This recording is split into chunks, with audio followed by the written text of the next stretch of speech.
Assalamualaikum warahmatullahi wabarakatuh. Makasih buat teman-teman semua yang udah menonton video ini. Ini video pertama aku. Kali ini aku pengen ceritain pengalaman pribadi aku menyapih anakku pas saat umurnya 2 tahun dan juga sleep training sebelumnya. Jadi prosesnya itu Masya Allah cepet banget. Jadi hanya dengan waktu 3 hari anak aku berhasil sleep training, kemudian 10 hari kemudian berhasil disapih.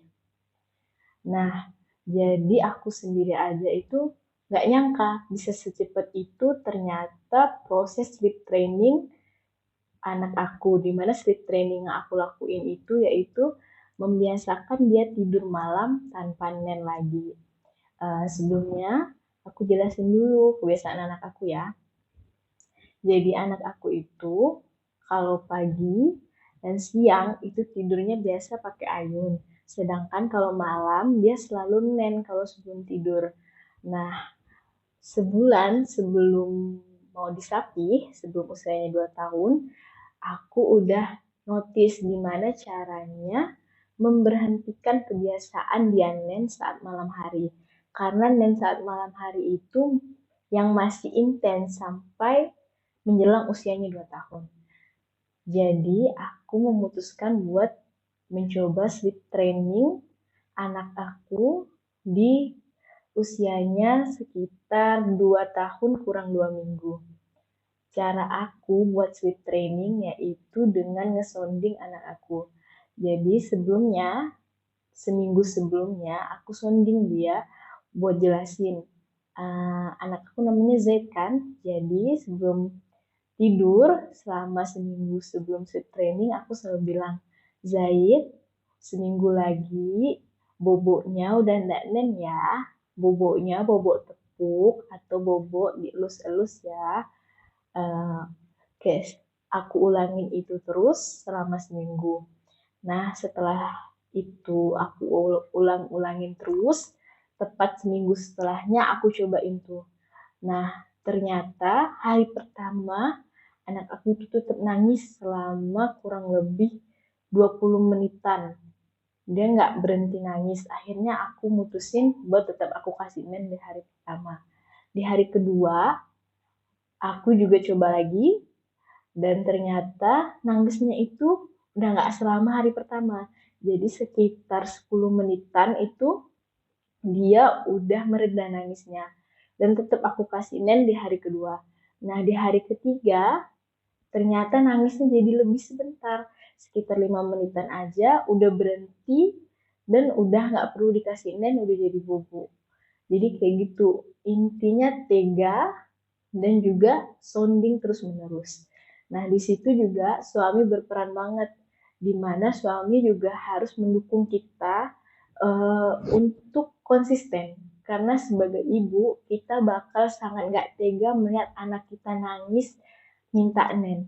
Tapi ketika suami kita mendukung dan juga bantu nenangin anak kita dan meyakinkan kita, gak apa-apa, kita bukannya jahat, tapi ini memang udah waktunya anak kita belajar lepas dari kebiasaan yang menyusu.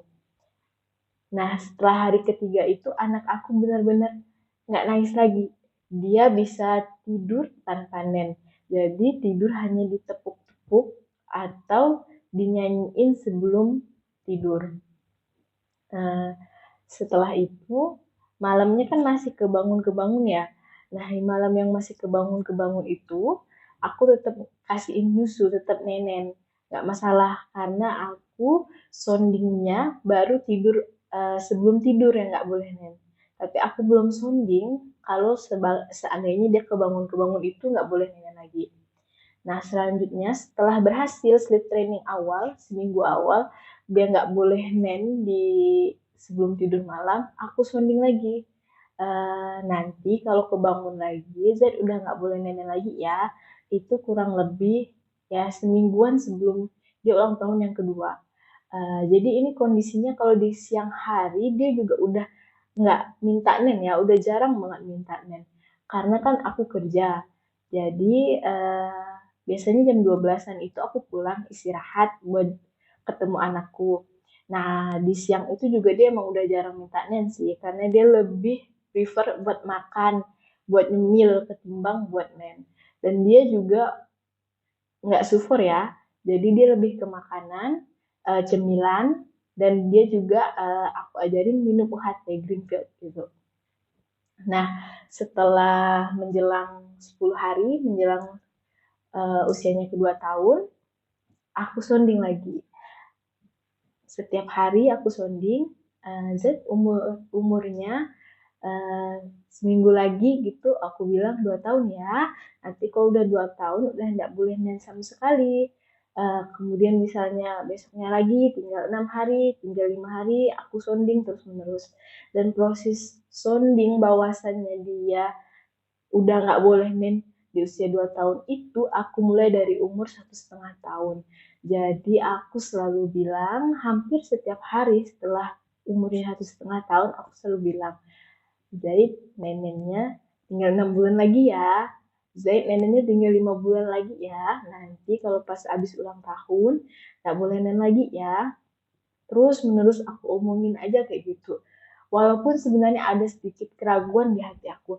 Emangnya bisa ya dengan cara ngomong aja itu bikin anak itu nggak nen lagi gitu. Bisa berhasil disapi dengan metode omongan atau sounding. Tapi aku tetap lakuin gitu. Hampir nggak pernah satu hari pun terlewatin dari 1,5 tahun itu buat ngasih tahu dia kalau dia nanti umur 2 tahun udah nggak nen lagi ya. Bukan hanya aku, abinya juga menolong juga. Jadi abinya juga memberitahu, Zaid juga memberitahu anakku juga. Zaid misalnya 3 bulan lagi ya nennya ya, dikurangin nennya ya. Sebentar lagi ulang tahun yang kedua. Dan ternyata, masya Allah banget, eh, benar-benar sesuai dengan yang selalu kami ucapkan, selalu kami beritahu kepadanya tepat usianya 2 tahun, bahkan 2 tahun kurang sehari itu dia udah nggak nen sama sekali, full nggak nen sama sekali. Eh, Dia kayak udah tahu gitu usianya mau 2 tahun kan. Waktu ulang tahunnya yang kedua aku kayak siapin cake gitu buat ngasih tahu dia usianya 2 tahun gitu. Walaupun aku nggak bikinin acara yang gede, tapi aku kasihin dia cake gitu. Zaid selamat ulang tahun ya yang kedua gitu. Bener-bener dia udah nggak nen setelah saat itu. Dan ya itu the power of sounding, benar-benar ternyata sangat ampuh dan benar-benar tidak perlu pakai cara yang harus dikasih pedas-pedas atau dioles sesuatu yang merah atau yang pahit supaya anak itu berhenti nggak berhenti nenen atau disapi. Ternyata pakai metode sounding aja itu bisa. Anak itu paham sama apa yang kita katakan. Dan oh iya, selain sounding, sekitar 1 bulan menjelang usianya kedua tahun, selain sounding, aku juga ajak Zaid itu berdoa sama-sama. Jadi biasanya sebelum tidur, aku juga berdoa. Aku bilangin gini, setelah aku bilang Zaid, bentar lagi kan, misalnya yang tadi udah kayak aku bilang, misalnya sebulan lagi Zaid ulang tahun yang kedua, nggak boleh nenen lagi abis itu aku ajak dia berdoa, ya Allah, bentar lagi Zaid ulang tahun yang kedua. Bantulah ikhlaskan hati Zaid dan hati Umi untuk berhenti nen. Semoga Zaid ikhlas disapi, nggak nen lagi. Jadi kayak gitu, aku ngajak dia berdoa sama-sama. Dan benar-benar Masya Allah gitu. Secepat itu dan semudah itu. Aku aja nggak menyangka sama sekali. eh, di situ kelihatan banget gitu power of sounding dan power of doa, dan juga suami yang ikut turut berperan gitu, ngebantu saat anak kita pastinya awal-awal rewel ya, kayak tiga hari pertama yang sleep training sebelum disapih itu ya dia bakal rewel, bakal nangis-nangis. Tapi kalau ada suami kita yang nolong juga buat yakinin hati kita, karena kita pasti sedih banget lihat anak kita nangis-nangis minta tapi nggak bisa ngasih lagi. Bahkan ya, kayak sekitaran semingguan setelah Z ulang tahun, dia itu demam. Aku tawarin men, karena kan kalau lagi nggak enak badan, paling gampangnya selama ini kan saat Z menyusu, saat dia demam, pasti kan paling gampangnya itu menyusu, karena ASI juga itu bisa menjadi obat gitu. Dan masya Allahnya lagi, dia benar-benar nggak mau, dia malah suruh aku tutup. Jadi dia merasa mungkin udah, dia ini udah nggak nenen lagi. Walaupun dia ditawarin lagi, dia nggak mau. Dan ada sesekali dia berusaha, tapi dia udah nggak bisa.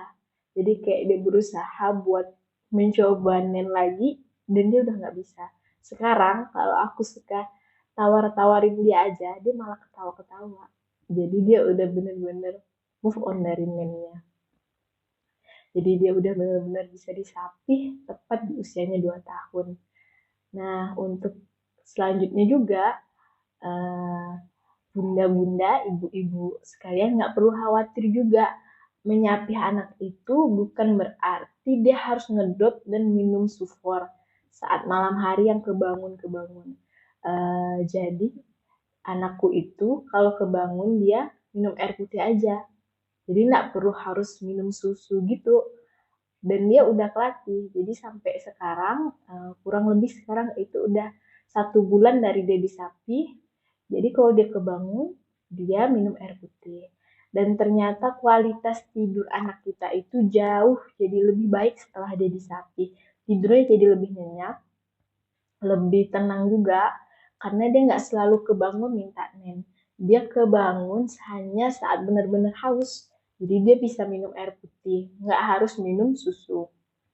Alhamdulillahnya dan Masya Allahnya, anakku bisa melakukan itu tanpa dot, tanpa bantuan support. Alhamdulillah sekarang anakku udah disapih dan nggak perlu adanya dot bantuan saat malam hari ataupun pagi dan siang hari.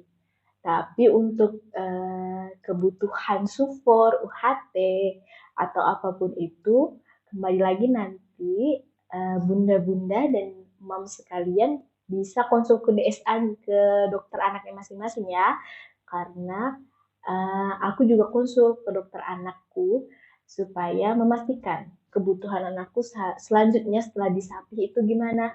Apa perlu sufor atau boleh UHT aja, itu semuanya harus kita konsul ke dokter anak ya Mams, supaya kita bisa sesuai dengan kebutuhan anak kita. Oke, segitu aja dulu kali ini share yang aku berikan.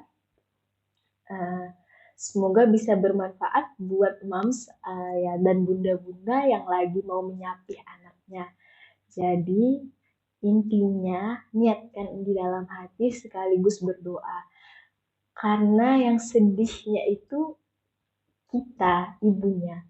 Menyusui itu proses 2 tahun yang kebiasaan setiap hari. Terus kebiasaan itu menghilang, itu kitanya sedih gitu. Kayak anak kita udah besar yang biasanya nempel, ternyata bisa tidur sendiri, itu ibunya yang sedih ternyata. Jadi kita yang harus konsisten dan tega di awal. Dan jangan lupa sounding terus menerus. Jadi nggak bisa yang kita tiba-tiba aja mau memberhentikan proses menyusui yang udah berjalan selama 2 tahun tanpa adanya proses sounding dulu, proses kasih tahu ke anaknya. Pasti dia bakal kaget kalau kita tiba-tiba aja, udah stop, kamu nggak boleh nyusu lagi.